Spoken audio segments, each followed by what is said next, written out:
नमस्ते। हाफिज सईद के बेटे कमालुद्दीन सईद की गुमशुदगी अभी भी रहस्य बनी हुई है। पाकिस्तान की जमीन पर रह रहे उन आतंकियों में दहशत का माहौल है जो पाकिस्तानी आर्मी के हुक्म पर भारत समेत दुनिया भर में हमलों को अंजाम देते हैं। इन मुसलमान आतंकियों के लिए पाकिस्तान सुरक्षित पनाहगाह मानी जाती है, लेकिन कमालुद्दीन सईद के लापता होने के बाद अब पाकिस्तान में भी उन्हें जान का डर सता रहा है। सैयद सलाउद्दीन जैसे आतंकी अंडरग्राउंड हो गए हैं और एक लंबे अरसे से वह सामने नहीं आया है। इसके अलावा लश्कर तैयबा के कई आतंकियों की संदिग्ध मौत के बाद कई भारत विरोधी बड़े आतंकवादी भी दड़बों में छुप गए हैं।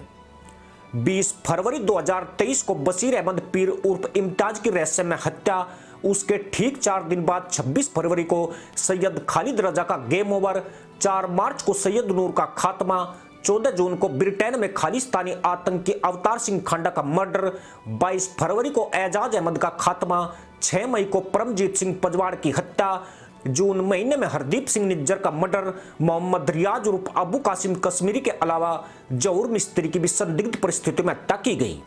यानी कुल मिलाकर 1 साल के भीतर 11 आतंकी निपटाए जा चुके हैं। अब 12वां नंबर कमालुद्दीन का हो सकता है।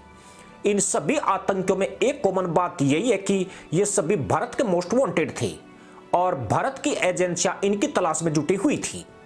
यही कारण है कि कनाडा और पाकिस्तान की शक की सुई भारत की तरफ घूमती है। कनाडा ने तो हरदीप सिंह निज्जर की हत्या के पीछे खुलकर भारत पर आरोप लगाए हैं, लेकिन पाकिस्तान दबी जुबान से ही शक जताता है। इसका कारण यह है कि आतंकियों को आश्रय देने में वह खुद भी फंस सकता है, इसलिए उसे सीने पर पत्थर रखना पड़ रहा है। परंतु पाकिस्तान की मीडिया रिपोर्ट्स में एक बेहद चौंकाने वाला खुलासा हुआ है, जिसके बाद पाकिस्तान में छुपे आतंकियों में और ज्यादा खलबली मच गई है। रिपोर्ट्स में पता लगा है कि पिछले 1 साल में पाकिस्तान में 18 से ज्यादा आतंकवादियों की रहस्यमय ढंग से मौत हुई है और 9 आतंकियों पर जानलेवा हमले किए गए, जिनमें वह बुरी तरह घायल हुए हैं। परंतु इनमें से कई हत्याओं और हमलों की जानकारी को सेना और आईएसआई ने मिलकर दबा दिया। इसका कारण यह था कि अगर सभी घटनाओं को सामने लाया जाता तो आतंकी संगठनों का मनोबल टूट सकता था और मुसलमान आतंकवादियों में भगदड़ मच जाती। अज्ञात हमलावरों का शिकार 13 आतंकवादी और बने थे, जिन्हें बाइक सवारों ने ही गोली मारी थी। यानी उनकी हत्या के पीछे भी एक ही पैटर्न था। खास बात यह थी कि यह सभी कश्मीरी उग्रवादी संगठनों से जुड़े हुए थे, लेकिन स्थानीय पुलिस ने इनकी हत्याओं के पीछे आपसी रंजिश या गैंगवार से जोड़कर लिपापोती कर दी और मीडिया को ज्यादा जानकारी मुहैया नहीं कराई।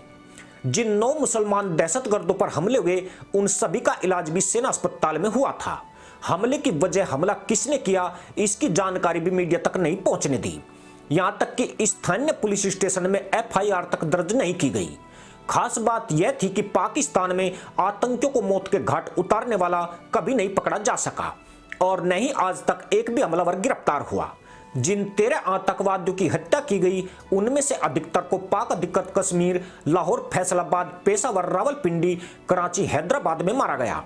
पाकिस्तानी सेना ने इनकी मौत को इतने गोपनीय रखा कि उन्हें चुपचाप स्थानीय कब्रिस्तानों में दफन कर दिया। यहां तक कि उनके जनाजों में संगठन के खास सदस्यों को शामिल होने की अनुमति दी गई। अब जबकि वैश्विक आतंकी हाफिज सईद का लोंडा लापता है, तो आईएसआई और सेना के इशारों पर नाचने वाले आतंकियों के शक की सुई आईएसआई की तरफ जा रही है, क्योंकि जो आईएसआई खुद को सबसे शातिर खुफिया एजेंसी मानती है, वह एक भी हत्यारे या आतंकवादी पर हमला करने वाले का सुराग नहीं लगा पाई है, जबकि पाकिस्तानी अधिकारी दबी जुबान से इसे भारत का गेम बताते हैं। अगर आईएसआई ही अपने पाले आतंकियों को मार रही है, तो यकीनन उसने अपनी रणनीति बदल दी है, क्योंकि वह तभी ऐसा कर सकती है जब उसके ये प्यादे उसके किसी काम के नहीं रहे हों, या फिर उन्हें मारकर वह एक तीर से 2 शिकार कर रही है। यानी भारत को बदनाम भी कर दिया जाए और जिन नए आतंकियों की भर्ती की जा रही है, उन्हें भी प्रतिशोध के लिए उकसाया जा सके, क्योंकि जो अतिरिक्त 13 आतंकवादी मारे गए, उनमें हिजबुल मुजाहिद जैसे मोहम्मद, लश्कर तैयबा और हरकत उल अंसार के आतंकी थे और ये सभी संगठन भारत में आतंकी गतिविधियों को अंजाम देते हैं। पर आईएसआई अपने ही पाले दहशतगर्दों का इतनी बड़ी तादाद में सफाया करेगी, इसकी उम्मीद 10% से भी कम है। इन आतंकियों की मौत से पाकिस्तान के कश्मीर ऑपरेशन को धक्का लगा है। बशीर अहमद पीर हिजबुल मुजाहिदीन का लॉन्चिंग कमांडर था। जो रावलपिंडी में बैठकर घाटी में घुसपैठ करने वाले आतंकियों को रसद और अन्य संसाधन उपलब्ध कराता था। वहीं सैयद नूर ने आतंकियों की फौज को ट्रेंड करता था। इनकी हत्याओं से पाकिस्तान को काफी परेशानी हुई है। वहीं एजाज अहमद एंगर अफगानिस्तान में मारा गया था।